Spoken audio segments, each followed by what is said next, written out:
Hello, my friends, and welcome back to the Thursday's edition of the Stokastic NHL Strategy Show, sponsored by BetMGM. I am your host, Josh Harris. Joining me, as always, breaking out the Stars jersey, which could be foreshadowing on this slate, my co-host, Cliffy. How are we doing today, Cliffy?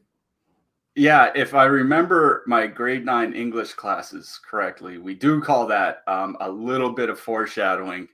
For tonight's slate. Doing well. Not going to complain. Nice day out. Canada's out of the World Cup officially. Pretty much expecting that. I don't know what anybody else was expecting. At least they made it. Big slate up tonight. Weird slate last night. I forgot to ask how you did before the show. I ended up cashing last night. I game stacked Edmonton and Chicago. That worked well enough for me because the big Edmonton guys went ham, and I had Craig Anderson in nets. Shout out Craig Anderson for the shot bonus, the shootout win, and the shorthanded assist. He really came through for me. I probably could have had like a really, really good night. If I had Max Domi in there instead of Taylor Radish, or Max Domi instead of Jonathan Taves or something like that. But like we said yesterday, anytime you're in the green, it's good, especially when you're single entry. So no complaints here. How'd you do?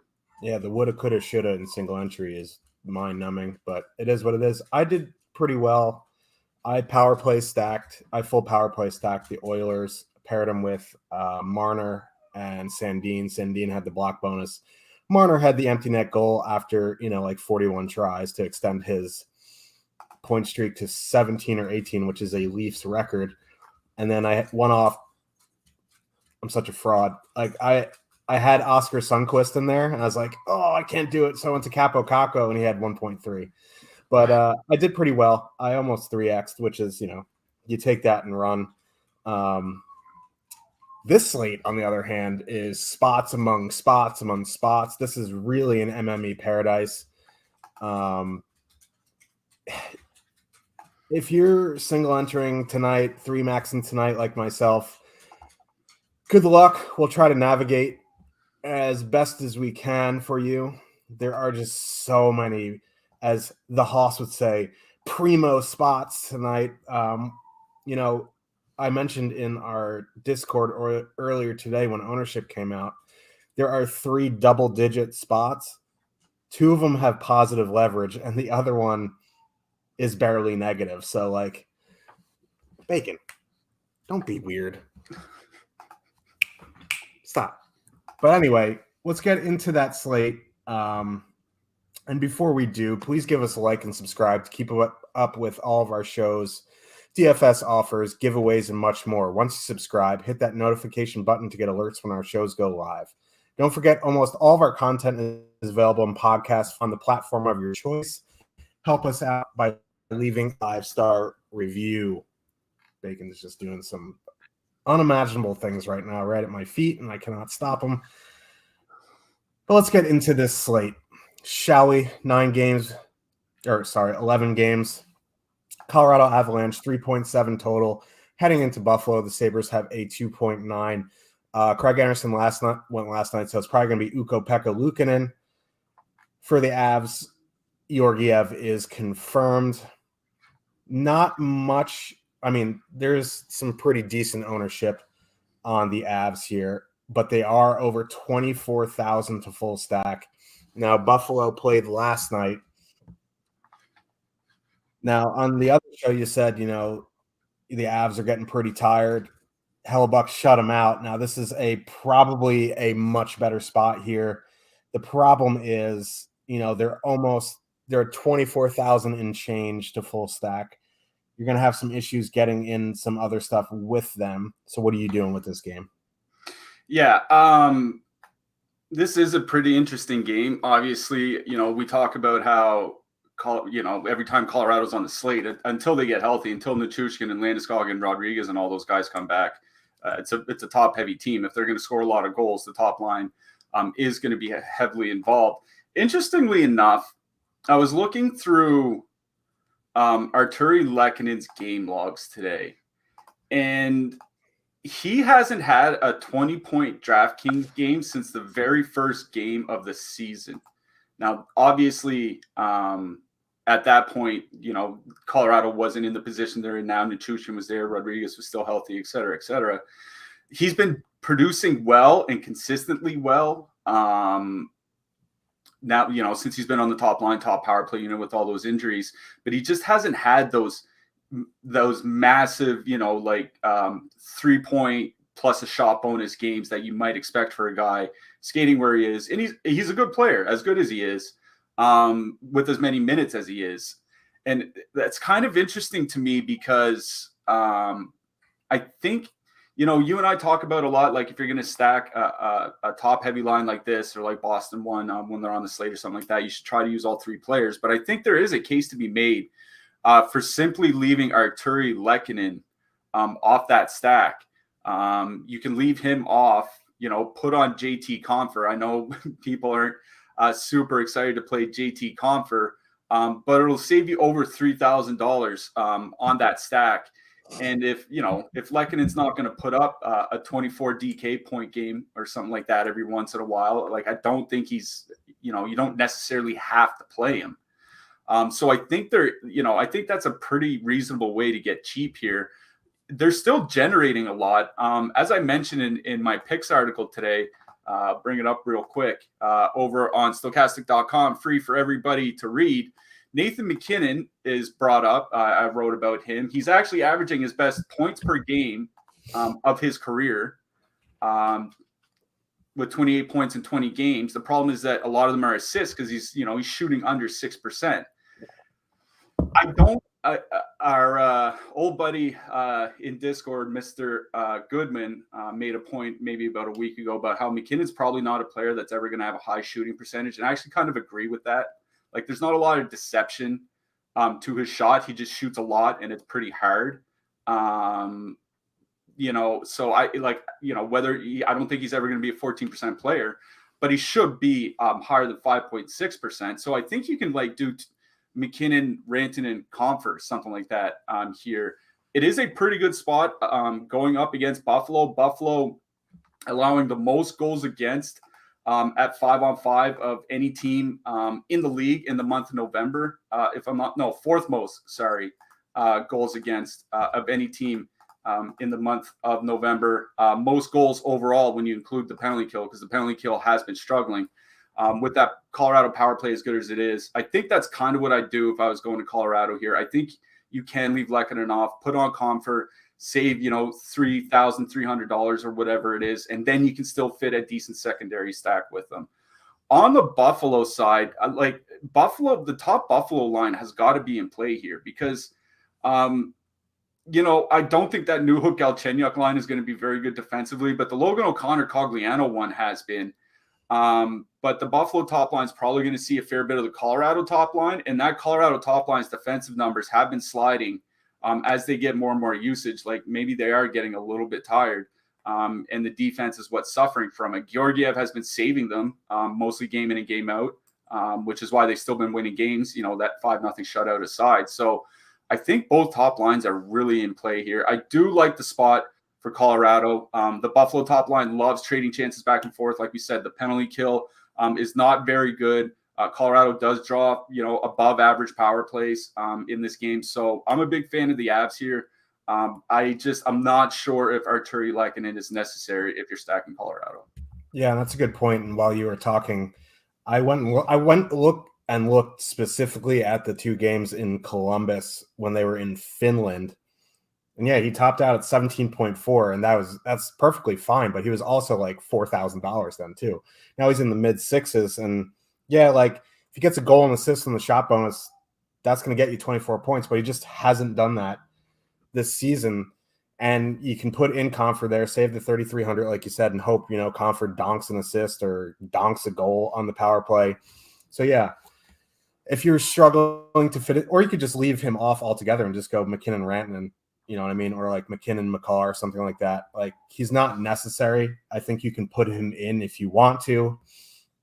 But yeah, I agree with that point. And I do agree with your point on on Buffalo one as well. Like they keep on rolling.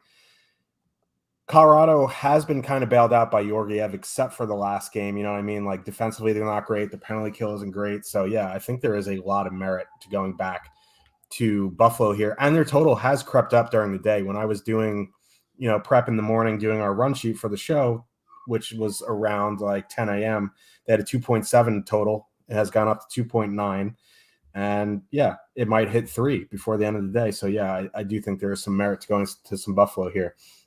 Let's move to the blue line. Kel McCarr, 8K.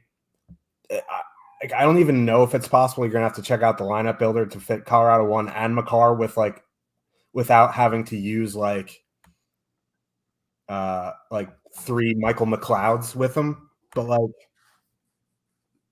if it is, like that's a nice way to get a lot of lower ownership, because like if you're gonna use Colorado, you're gonna want to have like a decent secondary stack. But if you do put in McCarr here, you're gonna be on a very different trajectory lineup wise, which can be nice on this slate. If not, I think you want to use like Eric Johnson.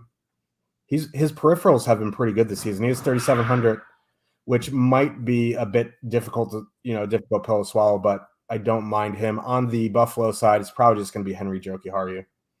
Yeah, I don't mind Matthias Samuelsson. He's been playing some pretty heavy ice time since he got back. He can definitely put up the block bonus, and like you said, the total has been creeping up, so maybe he can donk and assist for us. He's not super cheap, but I think he's priced just fine. I think, McCarr's fine. There's nobody like that I'm really running to play out in this game. I would say Owen Power, probably the guy where he's now down under 3K and still getting reasonable minutes. I think Power might be my favorite, like sub 3K guy in this game, but it'd probably be Power and McCarr for me. Yep. Let's move on to the next one. We have the Nashville Predators at a 2.6 total heading into New Jersey. Los Diablos have a 3.5 total. 6,900 UC Saros is confirmed on DraftKings. Probably going to be Vitek Vanacek for the Devils. Now, this is one of the very good power play spots. Devils are on a very good power play spot here. The Predators don't have a very good PK. They, maybe UC can stand it on his head, and we'll talk about goalies at the end here. And at that price, I think you can definitely take some stabs. But this game is about the Devils for me. I don't think there is a matchup concern for either of the top two lines. I think it's a matter of preference and looking at ownership and the projections. The Nico Hischier line is coming in at lower ownership at a higher projection. So I think, they would be my preferred line. Now, granted, like if you want to go to Hughes and Mercer, because, they're a little bit cheaper, I think that's fine, but you're going to get a little bit more ownership. Yeah, it is Tatar, Hischier, and Bratt that I like in this game. I actually wrote them up in the picks article, again, over at Stokastic.com for anybody that wants to go and read it. They haven't been together for very long, but 45 minutes together, 86 shot attempts per 60 minutes. That's just obscene. That's like a low-grade power play. 5.4 actual goals per 60 minutes. They've been really good. And I mean, Hischier and Tatar were playing exceptionally well before Jesper Bratt got there. I don't see any reason why the offense would struggle here. They're also going to take on that Nashville top line with Granlund, Forsberg, and Parsonen. They have not been good defensively since being assembled. 3.5 expected goals against per 60 minutes. That's pretty bad defensively, actually, which I think you might kind of expect with a rookie on the top line. I just think it's a wonderful matchup for Hischier, Bratt, and Tatar. You're right. It is a pretty good power play spot. Nashville, 25th in the month of November in shots against on the penalty kill. They really struggle to limit the opposition. Meanwhile, the New Jersey power play, nearly 10 goals, top power play unit, nearly 10 goals per 60 minutes. They've been pretty good. So, yeah, the top line is projecting for more points at lower ownership than the New Jersey second line. Now, they are a bit more expensive, so I think that's kind of part of it. But, I don't see any reason to really not be on the Devils top line here. People want to go to New Jersey too. Mercer and Hughes have been playing very well together basically all season. But going back to last year, 3.7 expected goals for per 60 minutes.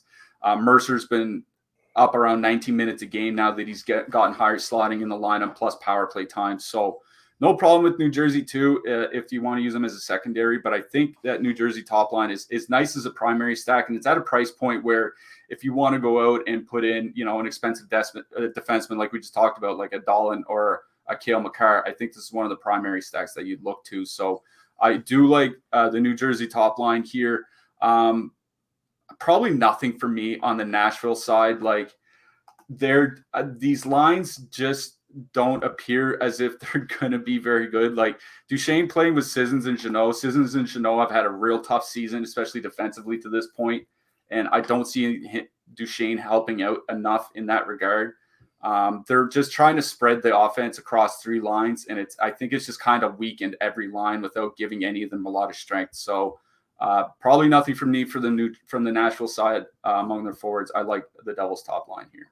Yeah, I'm out as well on the Predators. And whether you like the Devils, hate the Devils, don't want to admit it, Devils might be I think they're probably the best defensive team in the NHL, especially their top 4 defenders. They're just having a ridiculously good defensive season. So, and it's not like we're getting a discount on these Preds here. Forsberg's over 7K, Duchesne's 5K. So, yeah, I'm not going into a really good defensive team playing a team on the road who's overpriced.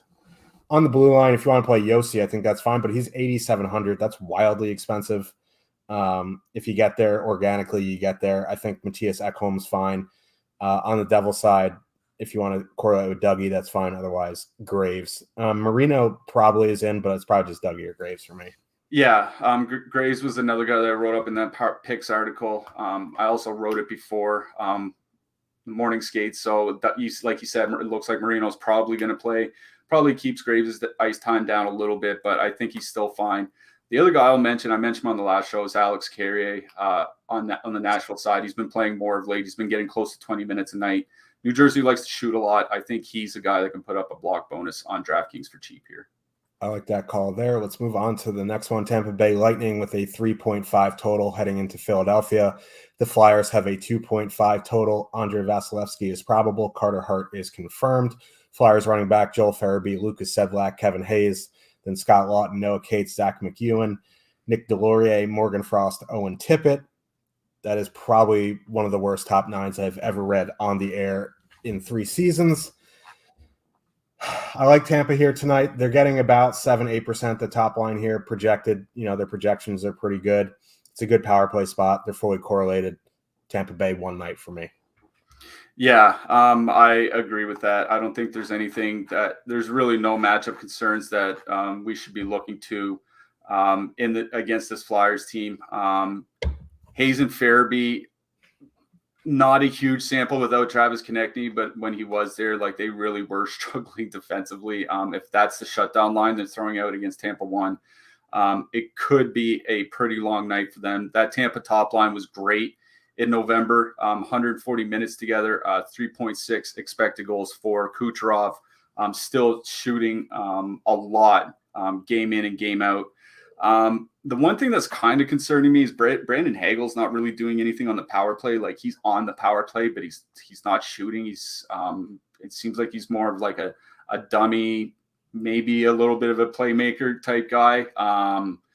But he's just not getting heavily involved. Like, he's at his price point, he's definitely perfectly fine, especially with the ice time that he's going to get. It's just something. It's just he's not really doing a lot on the power play, and that worries me a little bit. Yeah, Tampa Bay just, they're drawing amongst the most power plays per game in the league at 3.8. The Philadelphia penalty kill has really been struggling of late.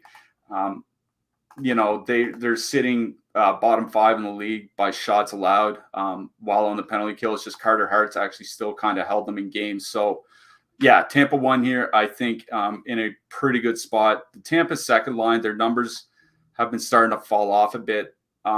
If you want to get expensive and leave Hagel off and put Stamkos on for a power play stack, I think that's something you can do. And I think Stamkos is a fine one-off tonight here as well for his price. He's projecting, only 0.9 points lower than Kucherov, right? And he's, $900 cheaper. So they're projecting very similarly, let's say. So don't mind sliding Stamkos into a power play stack or something like that. But yeah, this is a Tampa one night. There's not a lot for me from the Flyers side that interests me.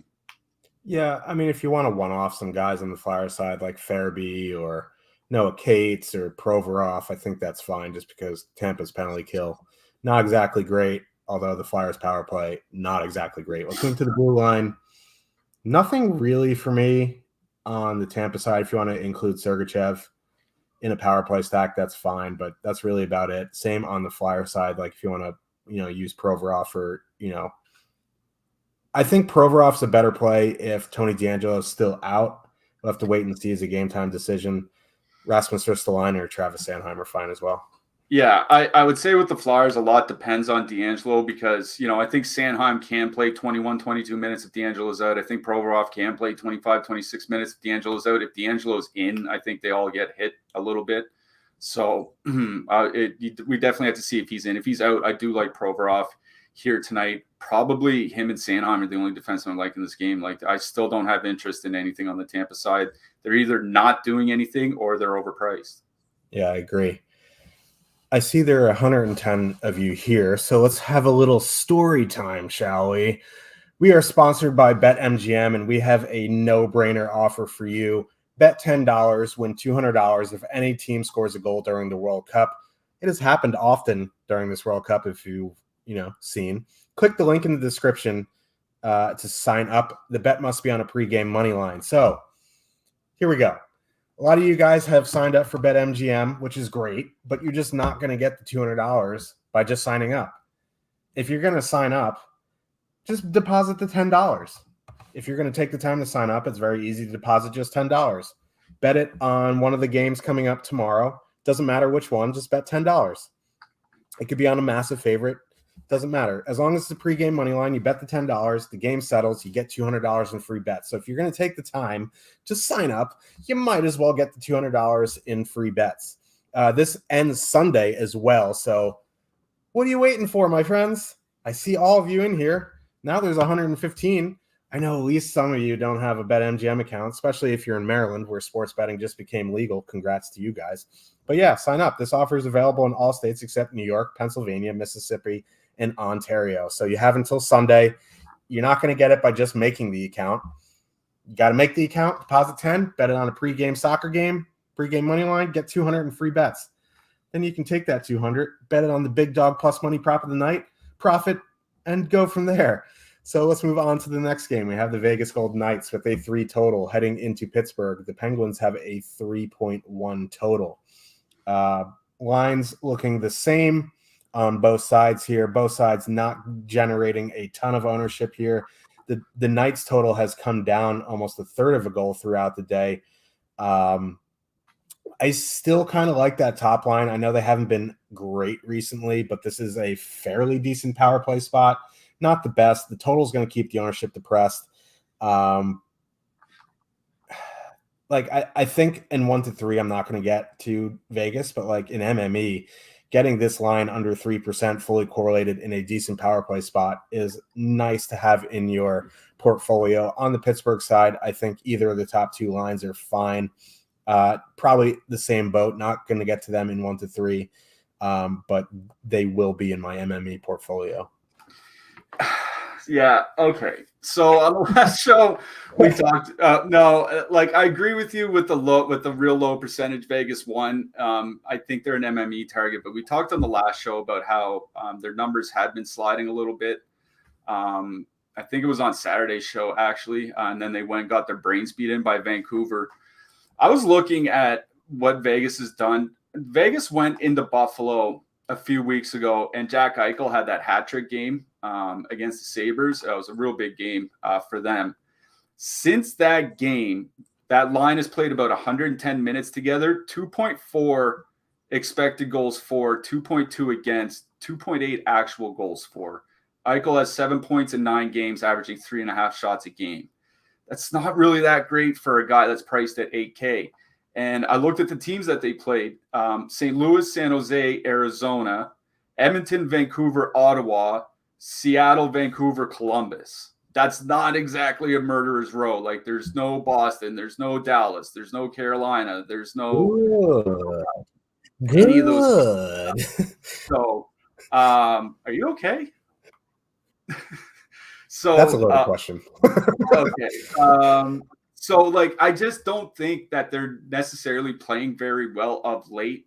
They had a real good start to the season that has been on a slide. That Pittsburgh top line has seen their own defensive numbers slide a little bit. 2.9 expected goals against in the month of November together. So, I think it's fine, but I think I'm with you. I'm not there in single entry. If I was to do anything in this game on the Vegas side, it'd probably be like a one-off Marchessault or a one-off Riley Smith. It would be something like that. I don't think I'm full stacking anything from Vegas. On the Pittsburgh side, I know I just talked about how Vegas has been struggling, but all the struggles have been offensively. Defensively, they're still playing pretty well. Top line, 2.2 expected goals against. Second line, 2.3 expected goals against, both better than average. So I think I'm with you. There's nothing in this game that overly interests me as a full line stack. I think there are players that we can use as one-offs. I do think guys like Raquel and Zucker make fine one-offs. It's just I don't see anything that I really want a full stack, given the way that these lines have been playing a little bit. If I were to go anywhere, it would be the Pittsburgh top line. But this Pittsburgh power play has been absolutely awful for a while now. I think I tweeted about it yesterday about the Pittsburgh power play. But San Jose, Vancouver, and Buffalo were scoring more at 5-on-5 in the month of November than Pittsburgh was on the power play. They've been awful. So without that power play upside, especially where Vegas doesn't take any penalties, one of the lowest penalized teams in the NHL, still playing really well defensively. I think it's just a bunch of one-offs from the forward groups for me. If you're, single entry 3 maxing, something like that. Once you get a lot more than that, then you can think about, what percentage of stacks you might want from this, but nothing for me. Well, let's get to the blue line. And when we do, we have a $1.99 super chat that I'll put up on the screen from Nino. What do you think of White Cloud? This is a bit of a backhanded comment because he asked about him with super chat the other day. I thought it was Haas. It wasn't. White Cloud, even with Pietrangelo out, I don't think he's going to see a lot of minutes here. I think if you want a cheap guy on the Vegas side, be Nick Hague. He'll probably see a minutes bump without Pietrangelo there. Braden McNabb as well. Shea Theodore let everyone down last time. I think you still can go to him at 5,400. Penguin side, Jeff Petrie, about it. Yeah, I think Petrie's probably the only guy that interests me. I think Pettersson's a little bit overpriced. Ruta's fine, but I just don't think he has a ton of upside. It would be Nick Hague that I have the most interest in this game. I know people are clamoring for Alec Martinez because he blocks 9 shots a game, but fine with it. Just not a guy I'm targeting in that price range. Yeah, Yari also very cheap, $7K. We'll talk about goals at the end. He will probably be popular tonight. Let's move on to the next one. A random 5.5 total, which is, you don't see those anymore. Carolina Hurricanes with a 2.9 total. Heading to St. Louis, the Blues have a 2.6 total. Ronta versus Bennington probable. I just, like, until the Canes switch up their lines and they get some consistency out of Jarvis, get some consistency out of everyone else, really, like, it's just hard to full stack anything on Carolina. If you want to pick off some one-offs, Aho, Netches, two-man Aho, Netches, use a one-off Svechnikov. I think that's fine. On the Blues side, I think Robert Thomas is still out. No, he's back. He's back. Okay, yeah. Even with him back, like, it doesn't change much for me. Like, obviously he's a better playmaker, a much better playmaker than Ivan Barbashev. This is just not the best matchup. Carolina has a very good penalty kill. They're good defensively. I just don't like this game. Yeah, I mean, I think there's a 5.5 total here for a very good reason. Yeah, Thomas is back. Looks like he's going to be with Tarasenko and Buchnevich. That line is pretty cheap. Like, that's kind of the thing here is, if you told me 6 weeks ago I could get that Thomas Tarasenko Buchnevich line for, what is it, like 13,700, something like that. I was just trying to do quick math in my head. I can't do it very well. I would have been all over it, like, regardless of matchup. In this one, it's a little bit tougher. The matchup they'll get in the game itself isn't that bad. Kotkaniemi, Nason, and Svechnikov. Like, Kotkaniemi's having a pretty tough offensive season. He's still playing well defensively, but a pretty tough offensive season. Nason's not a top 6 forward, so I don't think it's a terrible matchup for that St. Louis second line. And the price is fine. Like, I don't think it's really an awful spot, considering the price, to consider that St. Louis second line as, as a complimentary / secondary stack. I just think that going up against Carolina, we talked about their penalty kill on the last show. It's not what it was last year, but it's still good. It's just not elite. It's still good. St. Louis has been reliant on the power play at times this season to get some production. I just don't think I want to get to that St. Louis side. I think it's fine if you want to go pick some one-offs. Like, if you want a one-off, Tarasenko, or one-off Buchnevich, I think that's perfectly fine here. It's just not somewhere I'm looking to stack. On the Carolina side, that sad O'Reilly-Levo line has actually been pretty good for St. Louis. Like, Josh Levo finally found a home in the NHL, apparently. They've been pretty good defensively, 2.4 expected goals against, 2.5 actual goals against. The Carolina top line, not a big sample together, but we've talked about how Jarvis had been struggling this season. He's starting to shoot a little bit more now that he's been moved up the lineup to the top line with Sebastian Aho. Him and Aho did have good chemistry together last year. And St. Louis has a terrible penalty kill. But on the flip side, the Carolina power play hasn't been great, 7.3 goals per 60. That's not that good.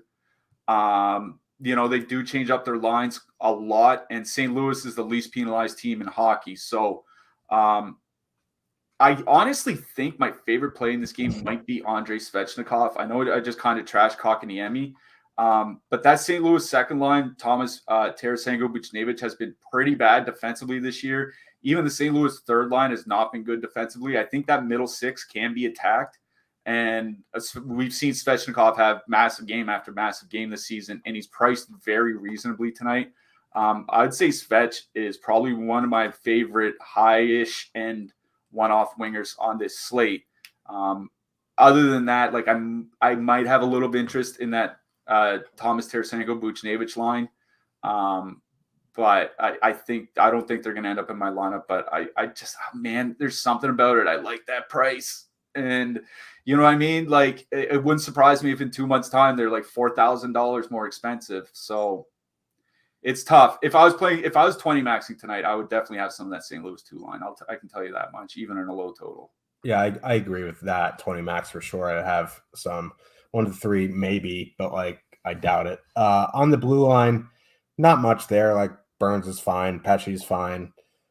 Colton Parayko's fine. That's about it. Yeah, Burns was the guy that I kind of wanted to highlight just because, like I said, St. Louis doesn't take a lot of penalties, but their penalty kill's pretty bad. I think, he could have a night where he's firing a lot of shots from the blue line. against this penalty kill. Could rack up some peripherals. I think he's fine, but it's probably Brett Pesce if I just had to pick one defenseman. Yep. Let's move on to the next one. Edmonton Oilers with a 3 total head into Minnesota. The Wild have a 3.6 total. Jack Campbell, Marc-Andre Fleury in net. Oilers played last night, the late game in Chicago. They get an early turnaround here in Minnesota, and Connor McDavid, Leon Draisaitl played like 25 minutes last night. That being said, that's a normal occurrence, but they are playing again tonight. Like these Minnesota Wild lines are just bonkers. Like they're just so bad. I would imagine, that Eriksson at Greenway, Foligno go out against Connor McDavid, Draisaitl, Hyman. Now, Connor McDavid is matchup proof, but this is back-to-back on the road on an 11-game slate, coming off a massive time on ice game. They're coming in with double-digit ownership too. I think like, all right, I'll take a stand. If there's any time to fade McDavid is tonight, and that's probably what I'm going to do, like in 1 to 3. In MME, obviously, you're going to want some exposure to this line. They can break a slate, as we saw yesterday. It was a 4-game slate, but they still broke it. But if there's any slate to fade McDavid here, it's this one. On the Wild side, it's going to be a power play stack. Just because, like, listen, Jack Campbell's had some mental issues, and mental issues are very serious. If you have mental issues and you need someone to talk to, my DMs are always open, but goalies are weird creatures, and if they're not right between the ears, they can have a very poor game. I do like the power play matchup for the Wild. I just don't like that the power play spread out across 3 lines, but I would do some sort of power play stack here. Yeah. What I'll mention is that Edmonton top line, McDavid, Draisaitl, and Hyman, they're only $800 cheaper than the Colorado top line, and we have them projected for roughly the same ownership. One team is going into Buffalo, which was amongst the worst defensive teams in the league this year, and the other team is going into Minnesota, which was one of the better defensive teams in the month of November. And one of those teams are going to get the shutdown line of Greenway, Eriksson, Foligno, which historically has been one of the best shutdown lines in hockey. So I agree with you. Like, if I'm playing single entry and I want to pay up for a line, I don't think it's Edmonton I go to. I think it's Colorado that I go to instead. So that's all I'll say about Edmonton. Like, I will never say playing the Oilers is a bad idea. It's just not. It's just considering that price point and the other options that are available on a slate this large. Like, I think I'd rather just go to Colorado or, make a super expensive Florida stack or something like that than play Edmonton. If I was playing 150 lineups, yeah, of course I would have some Edmonton in there. But if I'm playing single entry or 3 max, I would probably just favor Colorado or Florida at some of the same price points. On the Minnesota side, like I said, they got their shutdown line back with Greenway, Eriksson, Foligno. They'll be going out against the McDavid line quite a bit. That's going to get the Minnesota top line out against whoever's left on that team. So, like, I don't like that. Obviously, they're going to see a fair bit of Puljujarvi and Nugent Hopkins.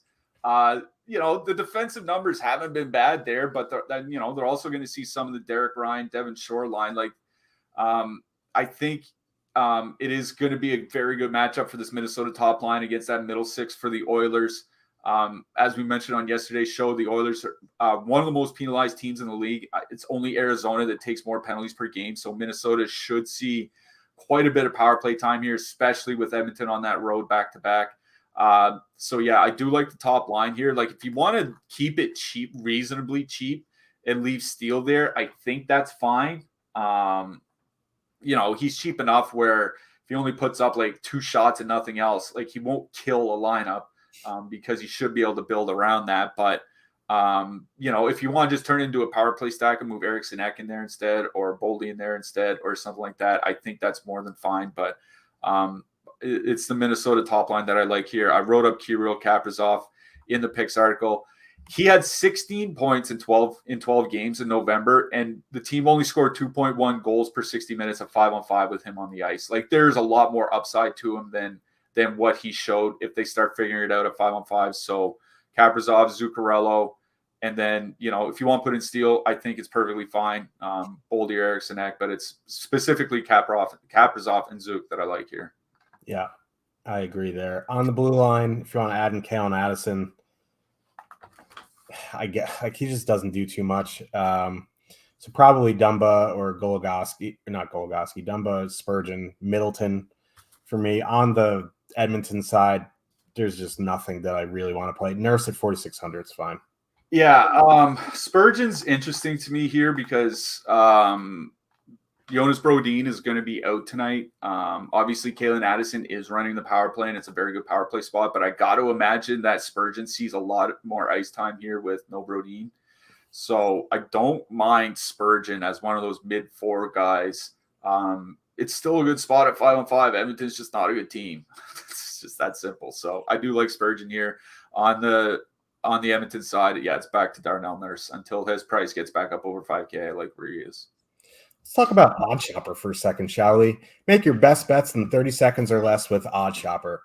With hundreds of bets featured daily, OddsShopper gives you the edge you need, betting player props and game lines across all sports. With expected win percentages and ROIs included, OddsShopper features multiple projection methods, which help you make the best bets available on the market. OddsShopper also features a parlay builder with optimized parlays and an arbitrage tool that identifies risk-free, guaranteed profit bets that you can make across sportsbooks. What are you waiting for?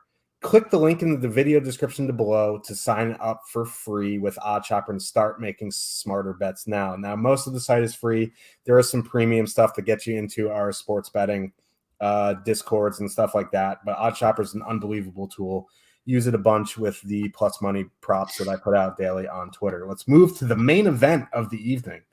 Anaheim Ducks, 2.4 total, heading into Dallas. The Stars have a 4 total. Anthony Stolarz, Jake Ottinger confirmed. As much as I want to get to some Ducks one here, they're only $1,800 cheaper than Dallas one. And Dallas one's in an unreal spot here. Ducks can't stop a nosebleed defensively. Their penalty kill is not great. Top line for Dallas is very chalky. They're coming in 17.5%, 18%. Their projection for their cost is wildly high. 46 points. They're higher than Edmonton. That's crazy. Yeah. And Edmonton's almost $5,000 more expensive. So Dallas one night is on. I think the one thing I'll say, if you want to get a bit different here, either add in Jamie Benn or leave one of the guys off and put him in with Ben. Leaving one of the guys off is always a horrifying experience. So I would probably just add Ben in if you want to get a bit different. Yeah, I'll just start on the Minnesota side because there's not a lot to talk about. The Minnesota top line actually pretty good in the month of November. 3 expected goals generated, 4 per 60 minutes, 2.7 against, 2.8 actual goals per 60, 3.0 against. 3 goals against per 60 minutes playing for this Anaheim team. Actually not that bad. That's kind of the only thing that gives me a little pause on Dallas here is that, obviously Dallas is going to be sending out their top line against Zegers, Henrique, and Terry. Zegers, Henrique, and Terry, as good as they are offensively, they're not that great defensively, but they're not awful, and they're by far the best defensive Ducks line that they have. If you're looking for reasons not to play Dallas, that's probably it, is that Dallas that top line is in a tougher matchup than if they were to send them out against Stroman, Vetrano, or the third line or whatever.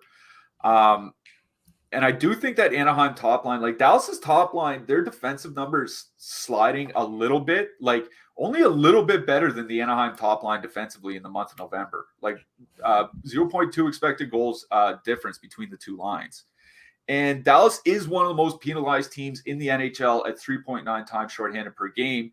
And the Anaheim top power play unit, 35 minutes together, 150 shot attempts per 60 minutes, 13.7 goals. Really, really good. I don't think I'm going to get to Anaheim 1 in single entry, but of all the, lines on bad teams or whatever with low totals that we might be looking through, consider Nashville, consider Philadelphia, consider St. Louis or whatever, I think it's Anaheim go to. But the only line that I would really, really consider full stacking here is just Dallas one. Their projections are just absurd. They're still generating a lot. They're still scoring a lot. They're getting more minutes than they were earlier in the season. I really do like the Dallas top line. I wouldn't go to Marchment, Faxa, and Seguin. Marchment and Seguin haven't really been that great together. Seguin's not shooting the puck at all, which was his one calling card when he was good and healthy. And Radek Faxa, we talked in our Discord, the worst scoring chance generation numbers of any forward in the NHL not named Sean Corrali over the last 2 years. So if I were to full stack a depth Dallas line, it'd be Ben, Johnston, and Dellandrea. I think they're fine to use, especially where Johnston and Dellandrea are under 3K. But it's obviously a Dallas one night here. Yeah. I do agree on that call in Anaheim one and MMA. It's just really hard to get there in 1 to 3. On the blue line, Cam Fowler, Miro Heiskanen, fine to add in. Heiskanen's price has come down. Esa Lindell, if you want to punt. I guess Shattenkirk is kind of usable now, but that's really about it. Yeah, to the point about the Anaheim top line, like they're basically the same price as the New Jersey top line that we talked about earlier in the show, and I'd rather just play the Devils. So that's just the way it is. Yeah, on the blue line, I think Heiskanen is perfectly fine. I like Hakanpää's price. I just don't know. He relies on shot blocks for value. I just don't know if Anaheim generates enough for him to get to that shot block bonus. And because it's not a bad power play spot for the Ducks, I agree with Cam Fowler. I don't mind that at all. Yep. Montreal Canadiens, 2.4 total heading into Calgary. The Flames have a 3.7 total. Jake Allen, Jacob Markstrom confirmed. Looks like both teams are running back their lines here. I do like Calgary one again. They didn't have the best performance last time, but this is a good power play spot. They're fully correlated. The price really hasn't moved. Yeah. On the Montreal side, kind of the same boat as Anaheim here. Like in MME, I think I'd get to some of the Montreal top line, but in 1 to 3, it is just tough to get there. Yeah, I agree. Just watch for some news. I saw that Sean Monahan left the skate today for Montreal. Now, he was in Calgary for the first time since being traded, so maybe he was going to do some early media or meet some people or something like that. He did talk to the media after, so he's got to be healthy enough to play. Brendan Gallagher, however, wasn't at morning skate, and the second line was Dodonov, Dvorak, and Joel Armia. That's a problem because Brendan Gallagher's easily the best player on that line. And, that line's probably going to see a fair bit of the Calgary top line here tonight of Huberdeau, Lindholm, and Toffoli with the way that Calgary matches up their lines. Now, Calgary doesn't hard match a lot of lines, but they, that top line for the Flames will see quite a bit of that Armia line, that Dodonov, Dvorak Armia line for Montreal. So I did write up Elias Lindholm in the Power Plays article. The entire problem with this line was shooting percentage related. It wasn't necessarily with their play. Scored in the last game, mercifully. Very reasonably priced. The entire stack's coming in at just under 34 projected points total. To put that into reference, it's more than the Pittsburgh top line. It's more than the Vegas top line. It's more than any of the New Jersey lines. Like, this line is coming in with a very good projection. It's a good power play spot. Montreal's penalty kill has been saved by their goaltending, not by the way that they're playing. Huberdeau, Lindholm, Toffoli all on the power play together. So I really, really do like the Calgary top line in this game. I don't mind. I think the Montreal top line, I agree with you. It'd be one of those spots like in MME, I think you can get to, especially where Kadri might be used a little bit in the shutdown role, and that line hasn't been that great defensively. But it's Calgary one that I like the most here, and it's honestly, it's not close. Yeah. On the blue line, Rasmus Anderson or Noah Hannafin for me. On the Montreal side, Mike Matheson in Montreal stacks, but that's about it. Yeah. Uyghur's got a pretty reasonable price on both sides. If you need a sub 4K defenseman, I think he's fine. Other than that, I do like Anderson, specifically just because of the power play spot. Florida Panthers, 3.4 total heading into Vancouver. The Canucks have a 3.1 total. Spencer Knight, Thatcher Demko probable. One of our resident Canucks fans in our Discord alerted us that there is a Hall of Fame ceremony for the Sedins and Roberto Luongo tonight, so probably won't get lines even before lock. He said he'll be there reporting, so maybe he will. I would imagine that the Canucks lines are the same. Panthers lines probably the same. This game has both sides written all over it. What are you seeing? Yeah, I'll mention Brock Besser was moved to the top line in place of Nils Hoglander. That's kind of important just because Besser does get top power play time at times. And he's pretty reasonably priced. Hoglander's really not showing a lot as a prospect. This is a pretty interesting game. We got new, well, not official news, but Alexander Barkov is not at the morning skate that's going on right now for Florida. So we got to assume he's going to be out again tonight. The top line of Verhaeghe, Bennett, and Tkachuk have been playing pretty well together. I talk about it on prior shows. Like Bennett and Tkachuk have been generating a lot of offense when they're on the ice together. It should continue here. The problem is that you only get one of those guys on the top power play unit, and it's the Vancouver penalty kill that we've wanted to take advantage of at times this year. Not to mention, Horvat and Miller have been playing better defensively. I think Besser actually makes them worse defensively than having Hoglander there. So might not be that bad of a matchup for Verhaeghe, Bennett, and Tkachuk. I think at the very least, Tkachuk makes a nice lowish owned one-off option amongst the high-priced wingers here tonight. I wouldn't go down to the second line, Cousins, Lundell, and Reinhart, because that Pettersson line is still rolling. I know Pettersson went -5 the other night. That happens. It's hockey. Weird things happen during the course of an 82-game season, but they're still playing exceptionally well. 2.0 expected goals against in their over the last 3 weeks. Kuzmenko has been shooting less, though. So if I were to stack anything from the Vancouver side, it would just be Miller, Horvat, and Besser. Horvat's been shooting less, though. So I think like a two-man of Miller, Besser, or something like that is just acceptable as well. Honestly, I think it's the Florida top line that I like the best as a stack in this game. Yep. And to the blue line, Ekblad still reasonably priced to 6,200. I think he's perfectly fine. Probably about it. On the other side, Ethan Bear 3,800 is okay. Just not much there. Yeah, I wrote up Ekblad in the picks article. He's been on a tear, like averaging 16 DK points a game since he returned from injury. Lots of peripherals for him. Don't mind him as an expensive guy. For a cheap guy, I mean, it's got to be Tyler Myers. I know we hate playing him, but Florida takes a ton of shots. Myers is definitely in line for a block bonus on DraftKings tonight. Like that call. And don't forget to click the link below and sign up for BetMGM. Deposit $10, win $200. It is that simple. It really is that simple. No strings attached. Washington Capitals, 2.9 total heading into Seattle. The Kraken have a 3.1 total. Darcy Kemper, Philip Grubauer, probable. Again, Capitals, you want to, power.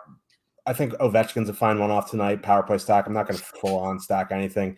I think on the Seattle side, I think, full stacking has started to come to play here with McCann, Beniers, Eberle. Other than that, you can one off some guys.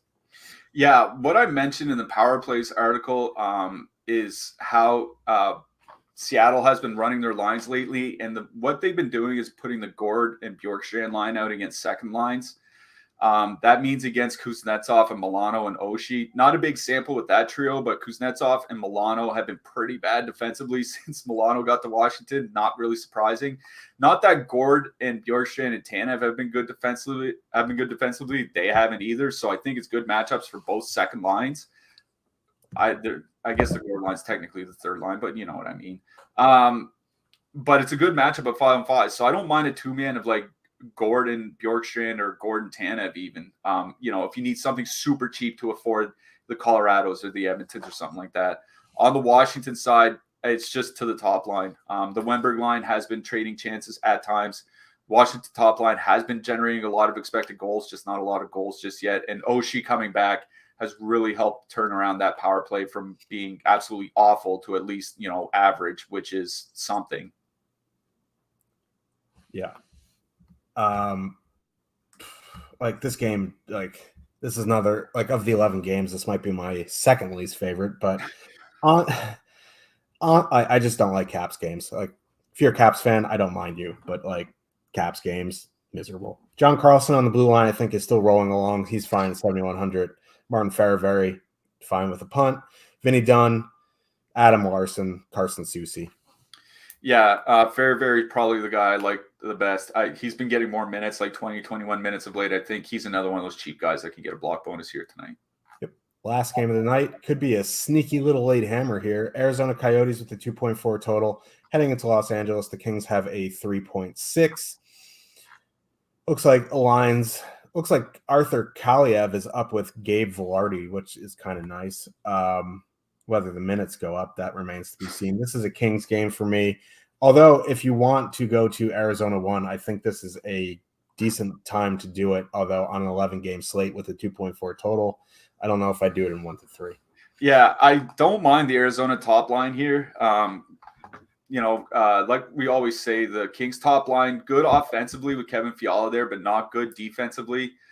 They'll see a little bit of that line, not a whole lot. They're going to see more of the second line, but not a terrible matchup for Arizona 1, and they are reasonably priced. I honestly don't hate them. Like, they waived Cal Peterson, but Jonathan Quick has like an 880 save percentage this year. So it's not like either of the goalies have been playing well. So I don't hate Arizona top line here tonight. Even one off Nick Schmaltz. The guy's been shooting, which is weird. He usually doesn't do that. But it is on the Kings side that I like the best here. Fiala, Kopitar, and Kempe not coming in with much ownership at all. It's another one of those like mid-price-ish lines like New Jersey 1 that people are going to be playing a lot of. This is a massive total too, 3.6. They're projecting for 34.6 points, which is more than the Calgary top line that we just talked about, more than Pittsburgh, more than Vegas, et cetera, et cetera. So I really do like both top lines here in this game. Obviously, I like Los Angeles more than Arizona, but if you're playing a ton of lineups, at least consider the Coyotes. It's not an awful spot for them. Yeah. Who do you like in net tonight? There's a lot of good cheap options on DraftKings. Yeah, that's the problem is I think I'm going to end up playing a pretty cheap goalie here tonight. On both sites, I like Jordan Binnington, UC Saros, and Thatcher Demko. On DraftKings, I don't mind Alex Georgiev. He's been playing really, really well. Colorado is giving up shots. On FanDuel, I can't believe I'm saying this, but if you need a super cheap goalie, Johnny Quick. I'll just add in on DraftKings. I don't mind Marc-Andre Fleury. That could be a bumpy ride, but he will see some volume. I also don't mind Tristan Jarry at $7K. Hat-trick pick. Who you liking? I worry about his line mates, but I think it's a great spot for him, and I think he could kind of bust out here. Monsieur Matthew Boldy. Very nice. I'm going Tyler Toffoli. I hope so, because I like the Flames here tonight. Let's see what they do. Like the Flames. Let's see what they can do against my Montreal Canadiens. Yes. Coming up right after us, top of the hour, No House Advantage and Thursday Night Football at 3 with Pete and Jeff, and then NBA Live before lock at 6 with Greg and Adam. We will be back on Saturday morning. Saturday morning. No show tomorrow. I think it's a short slate. Don't forget to sign up for BetMGM. We greatly appreciate you leaving a like and subscribe. Good luck, everybody, tonight. We'll see you in Twitter and Discord. Good luck tonight, everyone.